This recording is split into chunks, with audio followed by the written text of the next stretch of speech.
하나님 오늘 우리에게 주시는 말씀은 에베소서 5장 31절에서 6장 4절까지의 말씀입니다. 신약성경 316페이지.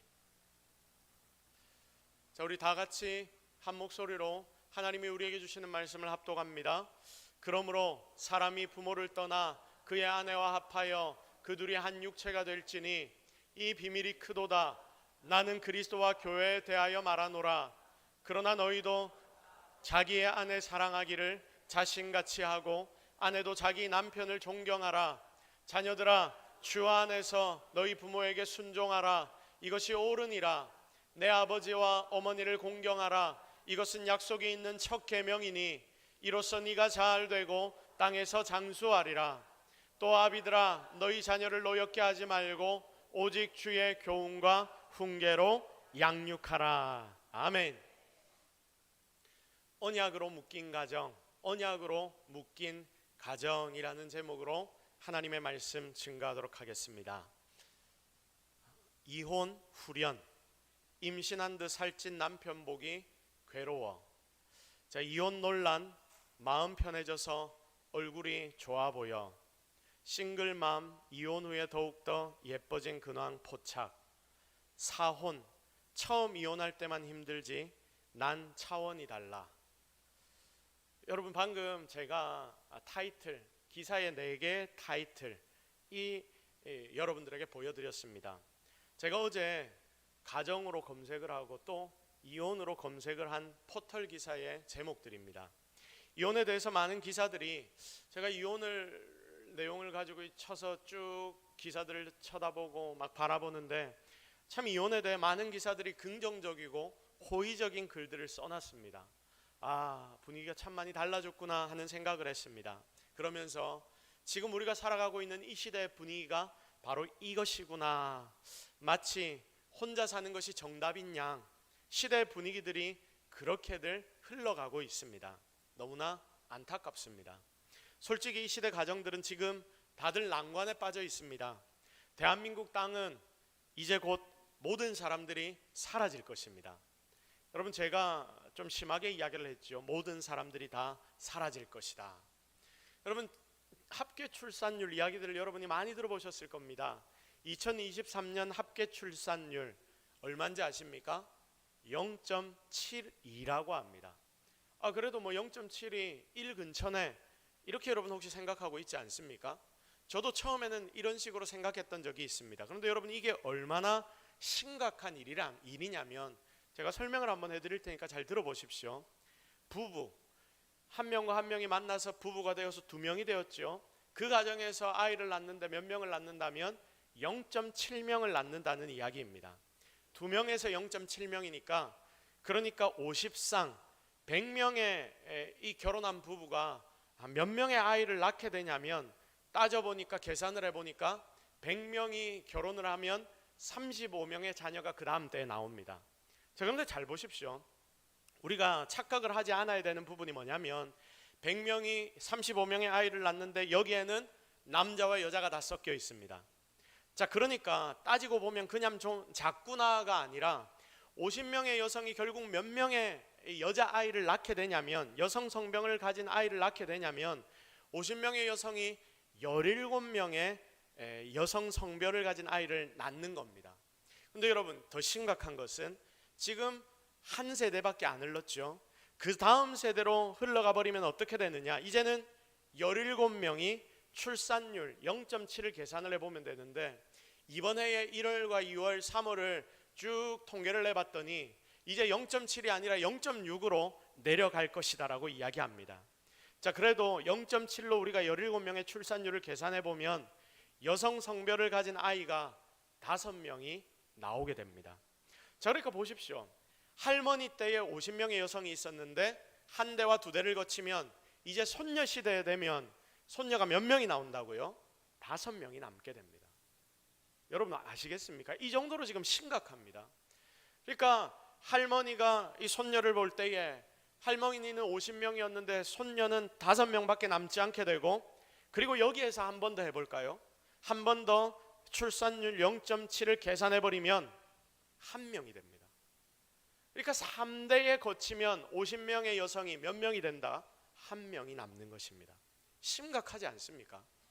우리가 그냥 출산율 0.7이다, 0.8이다, 심각하다 말만을 하는데 이렇게 계산을 해보고 따져보면 너무 심각하다는 것을 우리는 알게 됩니다. 자, 그러니까 손녀가 태어나면 우리 할머님 세대보다 10분의 1로 인구수가 줄어들어 버리는 것이고, 그리고 한 세대를 거기서 더 거치버리면 어떻게 되느냐? 한 명이 남게 됩니다. 50대 1의 비율로 줄어들어 버리는 것입니다. 실제로 계산해 보면 이렇게 무섭습니다. 지금 대한민국은 이렇게 심각한 상태에 처해 있습니다. 여기서부터 한 대, 두 대, 여러분 자녀, 그리고 여러분 자녀의 자녀, 여러분 자녀의 자녀까지 가버리면 대한민국의 인구는 사라져 버립니다.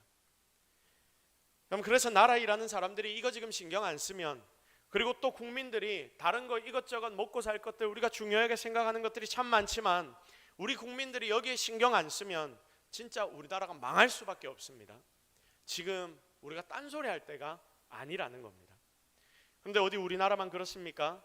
좀 잘 산다 하는 나라들도 보십시오. 다들 저출산입니다. 물론 우리나라보다는 훨씬 높습니다. 그러나 다들 저출산의 시대를 살아가고 있습니다. 그런데 이것보다 더 큰 문제를 제가 한 가지 더 알려드리겠습니다. 가정의 구성을 보면 더욱더 심각합니다. 미국에서 남편과 아내, 자녀로 구성된, 우리가 평소에 생각하는 가족이라고 생각하는 이런 가족, 일반적인 가족이라고 우리가 하지요. 그런데 이런 일반적으로 불리는 이 가족이라고 우리가 부르는 모습 중에 이 미국에서 이야기하는 모든 가족 중에서 일반적인 형태를 가진 가족이 몇 프로나 되냐면 20% 이하라고 합니다. 여러분, 이게 5년과 6년 전의 통계입니다. 출산율이고 뭐고를 떠나서 가정이라는 모습 자체가 다 붕괴돼 버리고 있는 현실을 우리는 바라보고 있습니다. 남남 가족, 여여 가족, 남편 아내가 아니라 남편과 남편, 아내와 아내, 이런 것도 다 가족이라고 해주니까 세상이 지금 희한하게 돌아가고 있습니다. 여러분, 주님 오실 날이 정말 얼마 남지 않았다 싶습니다. 오늘날 이 가정의 원형은 굉장히 심하게 훼손되었습니다. 가정의 위기로는 이제 오래된 이야기들입니다. 그래서 제가 이 이야기를 또 하면 아마 여러분 중에 이렇게 이야기할 사람도 있을 것입니다. 목사님 오래돼서 이제 이 이야기 한번 할 줄 알았습니다. 여러분 중에 분명히 그렇게 생각할 분들이 있겠지요. 그런데 잘 보십시오. 세상에서 만나는 많은 위기들이 우리에게 주어지는데 이 위기의 근원들을 더듬어 가보면 거기에 어디서부터 이 위기들이 시작되는지 아십니까? 가정에서부터 시작됩니다. 뒤틀린 관계의 시작이 어디입니까? 바로 가정에서부터입니다. 어릴 때부터 가정에서 잘못된 것들을 보고 자라니까 제대로 된 인격을 형성하지 못하고 사람들이 자라서 사회 가운데로 나아가니 그런 인생들이 만나면서 서로 더 심각한 문제들이 일어나게 됩니다. 그래서 가정이 흔들리면 모든 것이 흔들리는데 지금은 가정이 너무 흔들리는 중이라서 모든 것이 다 흔들릴 수밖에 없습니다. 그러니 행복하고 싶어도 행복해지지를 못하는 것입니다. 결국 이런 분위기가 젊은이들 사이에 결혼과 출산을 거부하는 문화들로 나타나게 되는 것 아닙니까? 행복하지 않다 싶으니까 누가 결혼을 합니까? 우리는 이 이유들을 근본으로 더 찾아 들어가서 그곳에서 찾아봐야 합니다. 그래서 여러분, 이 가정의 달, 가정에 대한 메시지를 우리가 한 달 동안 좀 묵상을 하고 하나님은 가정에 대해서 어떻게 생각하시는지를 우리가 좀 집중해서 살펴보려고 합니다. 여러분, 우리는 예수 믿는 성도 아닙니까? 여러분 모두는 예수 믿는 성도니까 세상이 생각하는 그런 가정의 이미지 아니라 하나님의 생각으로 여러분이 가득해야 할 것입니다. 그래서 앞으로 이 시대를 살아가는 우리가 어떻게 그리스도 안에서 세상 가운데 영향력을 미치며 살아가야 하는지를 함께 배워보려고 합니다. 진짜 가정들이 살아나야 합니다. 이 자리에 있는 여러분의 가정이 다시 한번 살아나야 합니다. 교회 말고 복음 말고는 여러분 이 시대에 가정을 살릴 수 있는 방법이 정말 없어지는 시대를 살아가고 있다고 생각이 됩니다.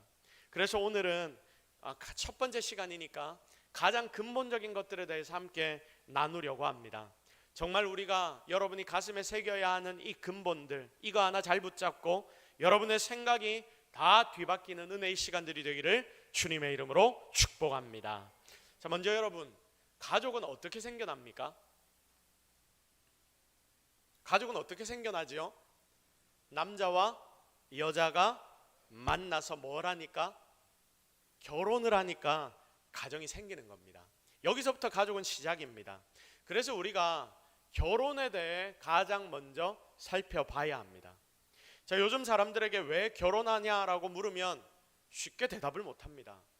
그리고 대답 안 나오는 것이 사랑하니까, 그리고 나는 가족을 만나서 더 행복해지기 위해서 결혼합니다. 이 대답 말고는 대답이 잘 나오지 않습니다. 이 말이 무슨 말이냐? 바른 결혼관이 뭔지를 모르고 더 나아가 왜곡되고 있기 때문이라는 것입니다. 그러다 보니까 주변의 잘못된 결혼의 모습들을 매일매일 보다가 결혼 자체를 부정적으로 보는 사회적인 인식들까지 너무나 지금 커져버렸습니다. 그래서 많은 사람들이 이런 이야기를 합니다. 결혼하는 것보다 혼자 사는 게 낫다. 여러분 동의하십니까? 많은 사람들이 지금도 이런 이야기를 합니다. 심지어 결혼한 사람들조차도 이런 이야기를 합니다. 결혼하고 나면 사람과 사람이 만나니까 분명히 힘들고 어려운 부분들이 존재하거든요. 근데 하나님은 일부러 그 모든 것들을 통과하며 아름다운 하나를 만드시기 위하여 그 과정들을 주셨는데 우리는 그렇게 힘들고 어려운 것을 이제 원하지 않습니다. 자, 그러니까 결혼한 사람들조차도 이런 이야기를 많이 하는 것입니다. 결혼하는 것보다 혼자 사는 게 낫다. 혹시 우리 중에도 이런 생각을 가진 분들 있지 않습니까? 이 자리에 앉아 지금 예배의 자리에 있는 여러분 가운데도 혹시 이런 생각을 하고 있지는 않습니까? 나의 현실을 볼 때, 나의 주변을 볼 때 그런 생각이 들 때가 분명 있습니다.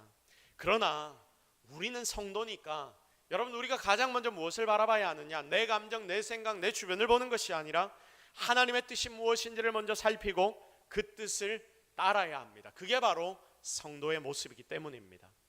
오늘날 문화를 보면 결혼관 자체가 완전히 빗나가 있습니다.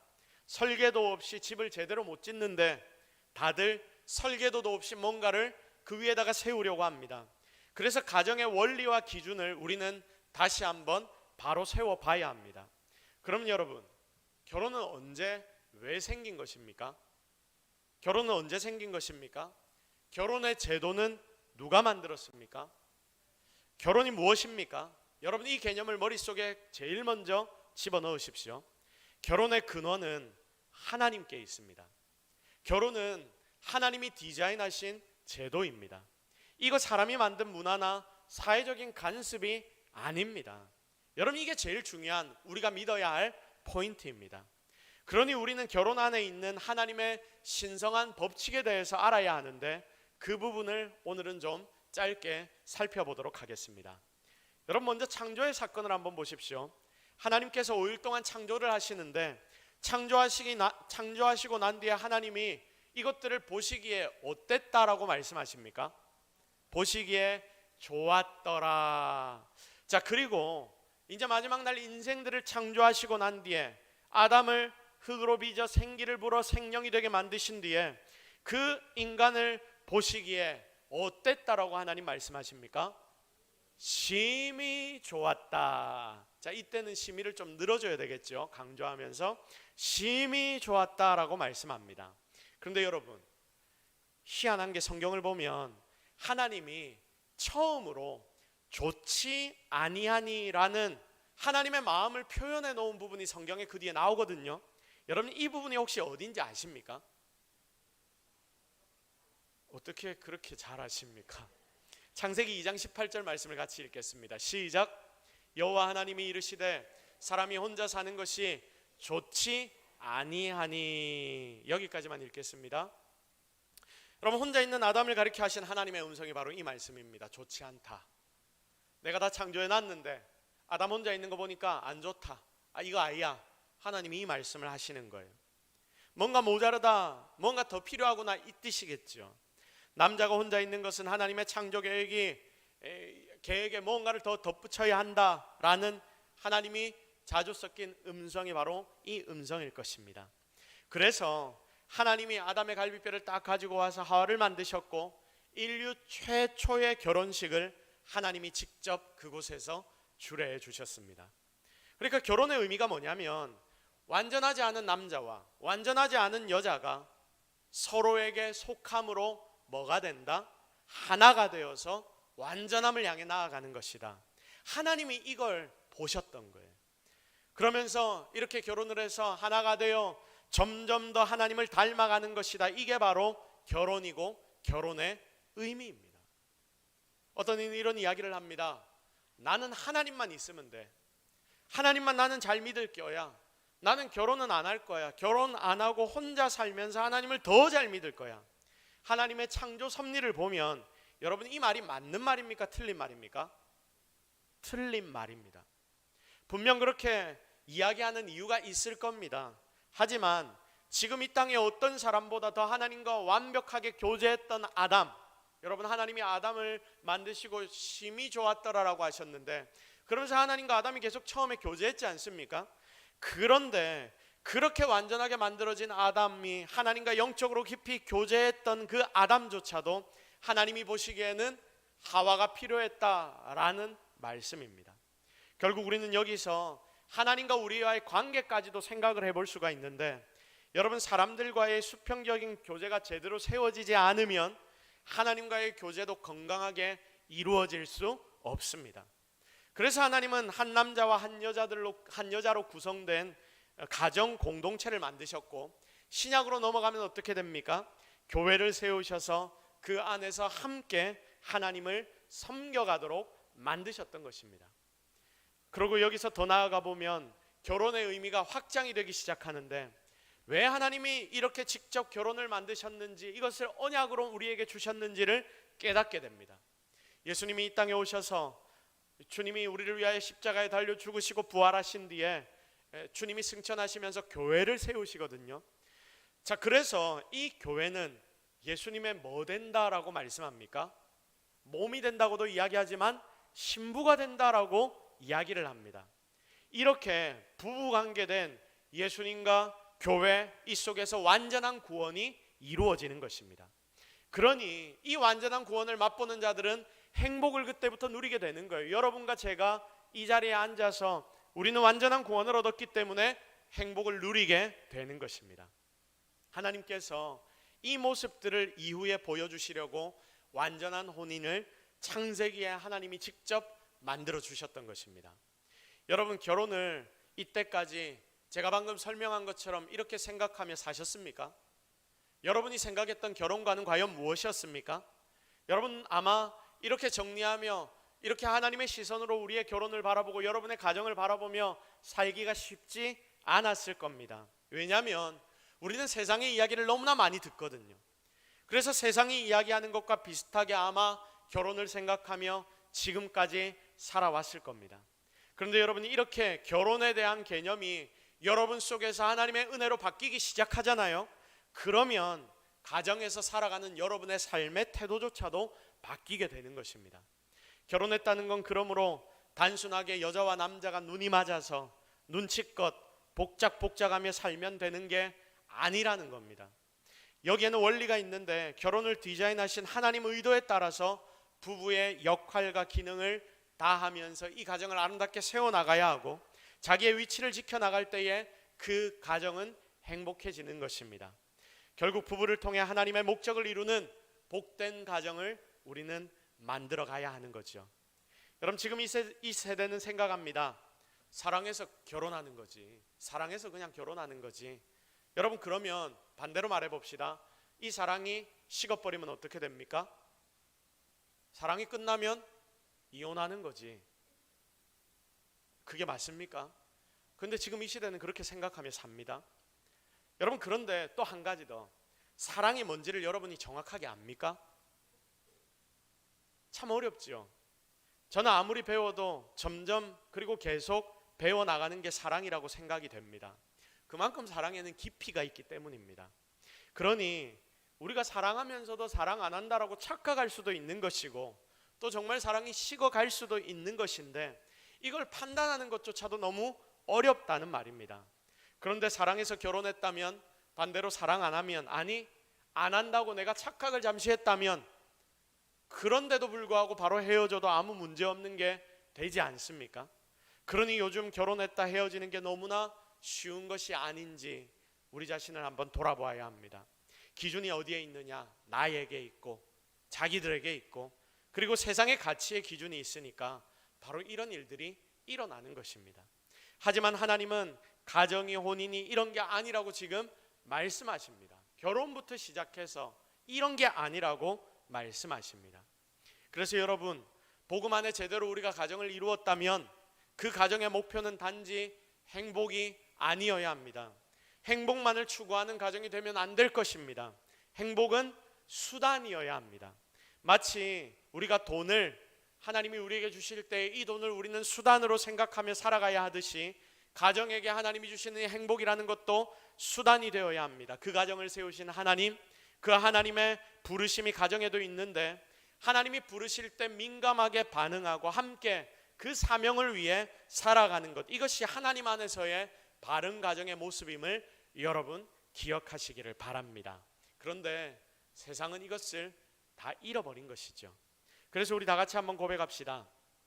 결혼은 서로만을 기쁘게 하는 것이 아니다. 하나님을 기쁘시게 하려는 목적되어야 한다. 우리 다 같이 고백합니다. 시작. 결혼은 서로만을 기쁘게 하는 것이 아니다. 하나님을 기쁘시게 하려는 목적되어야 한다. 하나님을 제대로 기쁘시게 만들면 가족들이 기뻐지는 거예요.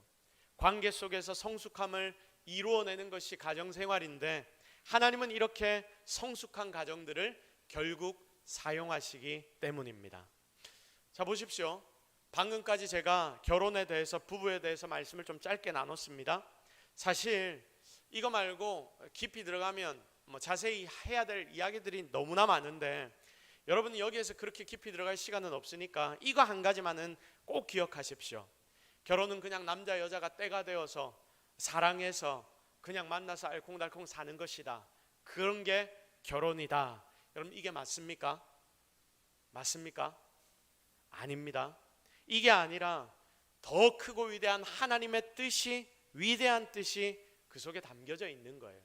우리는 성도이기 때문에 하나님의 말씀으로 결혼에 대한 여러분의 이해를 이렇게 바꿔나가야 합니다. 자, 그래서 가정의 중심에는 누가 계시냐면, 여러분 누가 계십니까? 하나님이 계십니다. 이미지를 한번 보십시오. 자, 부부만이 가정의 덩그러니 세상의 가정의 모습은 이겁니다. 남편과 아내 서로의 관계가 이렇게 연결이 돼 있죠. 그런데 여러분, 우리가 믿는 성도라면 성도의 가정이 어떻게 되어야 하느냐? 하나님이 부부 사이에 계십니다.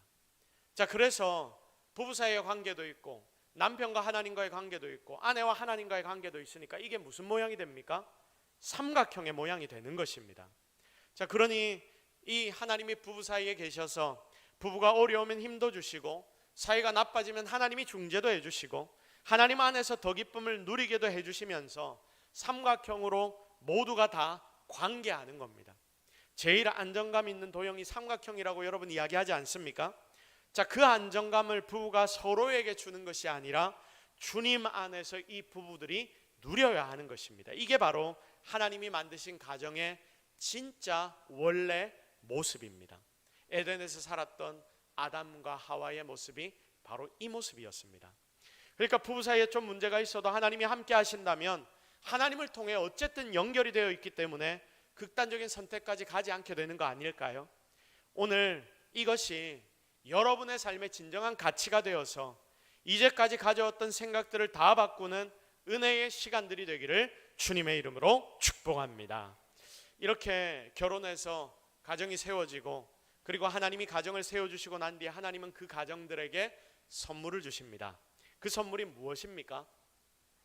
자녀이죠. 자녀. 여러분, 우리가 자녀를 접근할 때도 이렇게 접근해야 합니다.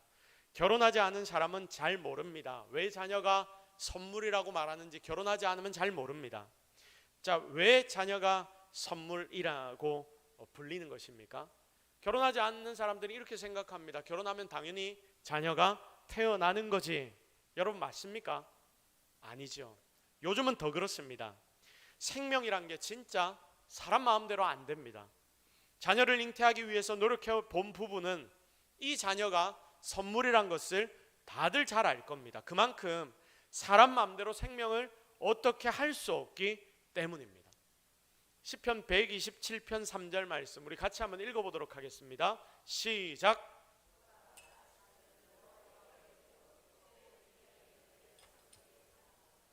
보라 자식들은 여호와의 무엇이다? 기업이다. 태의 열매는 그의 무엇이다? 상급이다. 태의 열매는 그의 상급이다, 상이다, 선물이다. 하나님이 말씀하십니다. 자, 그런데 보십시오. 하나님이 만드신 가정의 가치가 우리 좀 전에 살펴봤을 때 세상이 다 뒤틀어 버렸다고 하니까 지금 이 시대에 어떤 일이 벌어집니까? 분명히 자녀는 그 가정에게 주신 선물이자 상급이라고 했는데 이걸 상급으로 생각합니까? 안 합니까? 생각 안 합니다. 선물로 생각을 안 합니다. 요즘 딩크족이라고 혹시 많이 나오는데 들어보셨습니까? 딩크족이 뭐 하는 사람들입니까? 부부이긴 부부인데 우리는 아이를 안 낳고 우리 부부끼리 행복하게 잘 살겠다, 우리끼리 즐거워 보겠다. 혹은 이런 생각을 가진 분도 있습니다. 우리 애들 낳아도 우리가 제대로 이 아이들을 잘 못 키울 것 같다, 우리의 여력도 안 되고 돈도 많이 들기 때문에 그래서 우리는 아이를 낳지 않겠다, 이렇게 이야기하는 사람도 있습니다. 또 이런 사람도 있습니다. 지금 세상이 이렇게 썩었는데 이런 세상에 애들을 태어나서 살아가게 만드는 것 자체가 잘못이다, 우리는 이런 죄를 짓지 않겠다, 이런 생각들로 아이를 낳지 않는다라고 말합니다. 앞에 한 이야기들이 어느 정도 일리들은 있지요. 현실에 비춰봤을 때 어느 정도 일리들은 있습니다. 결혼하지 않은 젊은이들도 이와 비슷한 논리를 가지고 결혼을 안 한다고 합니다. 일부 맞는 말들입니다. 심적으로는 이해도 되고 또 어느 정도 동조도 됩니다. 하지만 여러분, 이것 자체가 문제가 되는 것이 무엇이냐면 여러분, 이 모든 것이 다 이미 하나님이 만드신 기준을 다 벗어나 버렸다는 거 아닙니까? 좀 전에 말씀드렸지요. 가정이 무엇인지, 가족이 무엇인지, 결혼이 무엇인지를 이 세상이 다 뒤틀어 버려서 자기들 마음대로 해석을 해버리게 만드니까 이제는 어떤 기준이 없습니다. 사람들이 자기들 마음대로 다 생각해 버리는 거죠. 진짜 가정이 무엇인지 생각지도 않습니다. 그러니 이 자녀에 대한 개념도 바르게 가지지를 못하는 거예요. 그래서 저렇게 자기들의 생각대로, 자기들 소견에 옳은 대로 아이를 낳지 않는 것입니다. 또 아이를 낳은 부모들이라고 다릅니까? 다를 거 전혀 없습니다. 그들은 그들 나름대로 자기 생각대로 아이를 키웁니다. 마치 내 것처럼 아이를 키웁니다. 그래서 여러분, 하나님은 분명히 태의 열매를 선물로, 상으로 주신댔는데 우리는 자녀를 상으로, 선물로 생각하지 않고 부담으로 거부하거나 아니면 혹은 내 것으로 집착하고 있는 것입니다. 성도 여러분, 우리는 성도입니다. 하나님 앞에서 가정이 무엇인지를 정확하게 알고 깨달아 그것을 붙잡고 살아가야 하는 자들입니다. 보라, 자식들은 여호와의 무엇이다? 무엇입니까? 기업이다. 여러분 자식들은 여러분의 손에 사로잡힌 여러분 것이 아니라 누구 것입니까? 하나님의 것입니다. 하나님의 기업입니다. 하나님의 사업이라고 말합니다. 그러니 하나님의 사업이니 내가 걱정할 것이 아니라 누가 걱정하면 됩니까? 하나님이 걱정하셔야 합니다. 하나님이 책임지셔야 합니다. 그런데 그것을 가지고 내가 이 아이를 낳으면 나는 이 아이들을 제대로 키우지 못할 거야, 그래서 아이를 지레짐작으로 낳지 않겠다라고 하는 것은 너무나 큰 문제 아닙니까? 또 하나님의 것이니 반대로 우리는 귀하게 다루어야 합니다. 하나님의 것이니 최선을 다해 지원하고 이 기업이 잘 되도록 만들어야 합니다. 이게 우리 속에 나타나야 하는 자녀에 대한 가치이고 또 태의 열매는 그의 상급, 하나님이 여러분에게 선물해 주신 상이기 때문에 이 자녀를 누리고 함께 즐기며 이 땅을 살아가는 것, 이것이 하나님이 오늘 부모된 우리에게 요구하시는 것임을 여러분 절대로 잊지 마시기를 바랍니다. 그래서 자세한 것들은 앞으로 2주간 더 나누어 보기로 하고요. 이 모든 것을 정리하면 오늘 말씀의 제목이 됩니다. 가정은 무엇으로 묶여 있다? 언약으로 묶여 있다. 우리 다 같이 크게 한번 고백해 봅시다. 가정은 언약으로 묶여 있다. 시작. 자, 본문의 말씀을 보십시오. 특히 에베소서 5장 21절부터 가정에 대한 권면이 쭉 나오거든요. 근데 그 뒷부분을 우리가 지금 함께 쭉 읽은 겁니다. 자, 여기에서 굉장히 중요한 부분이 뭐냐면 가정에 대해, 남편에 대해, 아내에 대해, 부모에 대해, 자녀에 대해 설명하기 전에 21절 말씀을 여러분 보십시오. 21절 말씀 같이 한번 읽겠습니다. 시작. 그리스도를 경외함으로 피차 복종하라. 여러분, 뭐부터 시작이 됩니까? 그리스도를 경외함으로 피차 복종하라. 그리스도를 경외하라는 말이 가정에 대한 설명을 쭉 하기 전에 제일 먼저 나오고 난 뒤에, 그리고 난 뒤에 다른 가족에 대한 이야기들이 쭉 기록이 되어 있습니다. 그러니까 우리의 가정 내에서 일어나는 모든 일들은 우리끼리의 일들이 아니라 가족 모든 구성원들과 하나님과의 관계 속에서 일어나는 일이어야 한다. 이게 진짜 가족의 모습이다. 그리스도를 경외하는 마음을 가지고 내 남편, 내 아내를 바라보고 내 부모, 내 자식들을 바라보며 살아야 한다. 결국 이거죠. 이게 예수를 믿는, 아니 원래 하나님이 만드시고 창조하신 가정의 원본 그대로의 모습이라는 말씀입니다. 31절을 보면 우리가 아까 살펴본 가정의 시작인 결혼이 나오는데, 그러므로 사람이 부모를 떠나 그의 아내와 합하여 그둘이 한 육체가 될지니. 여러분, 이 본문이 어디서 나오는지 아십니까? 창세기 2장 22절, 24절. 우리 같이 읽겠습니다. 시작. 이러므로 남자가 부모를 떠나 그의 아내와 합하여 둘이 한 몸을 이룰지로다. 아멘. 역사상 첫 번째 결혼, 하나님의 주례사, 하나님의 축복의 말씀이 바로 이 말씀입니다. 보십시오. 둘이 한 육체가 되는 것, 이게 완전에 다가가는 방법이라고 말씀하십니다. 하나님이 언약으로 이렇게 남자와 여자를 묶어주셨습니다. 그리고 그 언약으로 묶여진 가정에 선물로, 상급으로 하나님의 기업인 자녀를 또 맡겨주셨습니다. 그러니 보십시오. 이건 사람이 만든 것입니까? 사람이 만든 것이 아닙니까? 사람이 만든 게 아니죠. 다 하나님과 관계된 것입니다. 그래서 여러분, 지금부터 남편을 볼 때, 내 아내를 볼 때, 그리고 나의 아들, 딸을 볼 때, 내 부모를 볼 때, 이제는 그들을 바라보는 그 방식부터 바꾸시기를 바랍니다. 완전하신 하나님이 내 남편을, 내 아내를, 내 부모를, 내 자녀를 지금 언약으로 묶어주셨구나. 그래서 여러분의 가정이 대단한 거예요. 그래서 여러분의 가정의 구성원들이 다 소중한 것입니다. 성도라면 진짜 성경의 눈으로 여러분의 가정을 바라보고 행동하십시오. 여러분의 가치를 진짜 정확하게 세워나가는, 그래서 삶의 태도까지 달라지는 저와 여러분이 되기를 예수 그리스도의 이름으로 축복합니다. 이제 말씀을 정리하도록 하겠습니다. 사실 사람의 가치는 너무나 중요합니다. 부부가 만나 부부의 가치관과 생각을 서로 잘 맞추어가면서 사는 것 정말 중요한 일입니다. 그러나 우리는 어쨌든 믿는 성도이기에 하나님의 말씀이 그것보다 더 앞서기를 바랍니다. 먹고 사는 것, 잘 사는 것, 자녀 공부시키는 것, 그리고 이 자녀들이 아름답게 잘 자라가는 것, 내 가정의 모든 것을 여러분 여기에만 초점 맞추지 마십시오.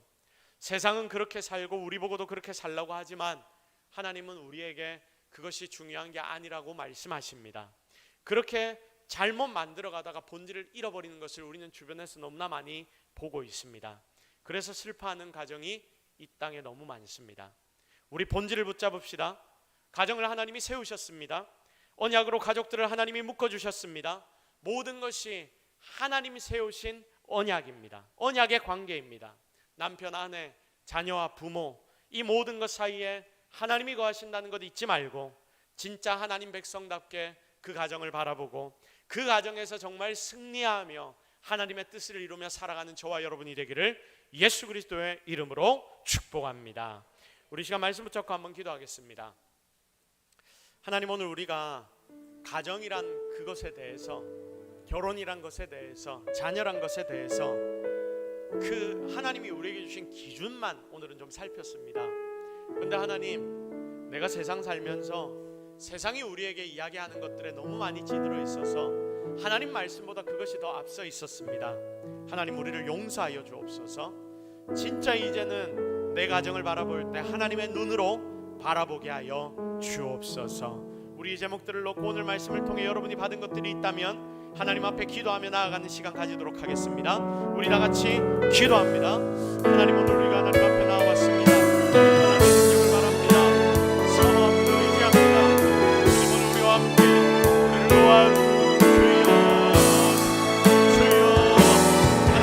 그를 살아가야 할 줄을 하나님 고민하게 하시고 하나님이 우리에게 주시는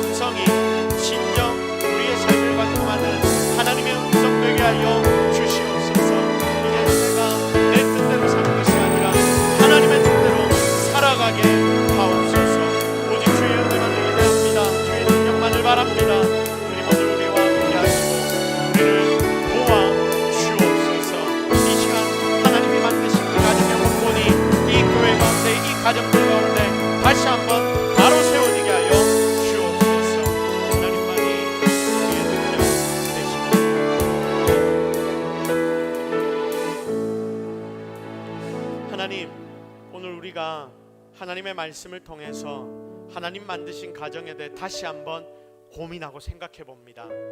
우리가 이제까지 살아왔던 여러 가지 방법들을 다시 한번 돌아봅니다.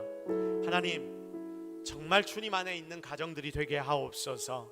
내 남편 바라보고 내 아내 바라볼 때 나의 기준, 나의 가치관으로 바라보지 않게 하시고 하나님의 가치관으로 바라보게 하여 주옵소서. 또한 내 자녀와 내 부모를 바라볼 때도 하나님이 나에게 맡겨주신 기업이다, 하나님의 기업이라는 것을 기억하게 하시고, 또한 내 부모를 바라볼 때도 주님이 명령한 대로 정말 그분들을 공경하며 사랑하는 자들이 되게 하옵소서. 그렇게 우리의 가정을 바로 세워나갈 때에 하나님이 이 가정을 통하여 놀라운 능력을 우리에게 허락하여 주실 줄로 믿사옵고 예수 그리스도의 이름으로 기도드립니다. 아멘.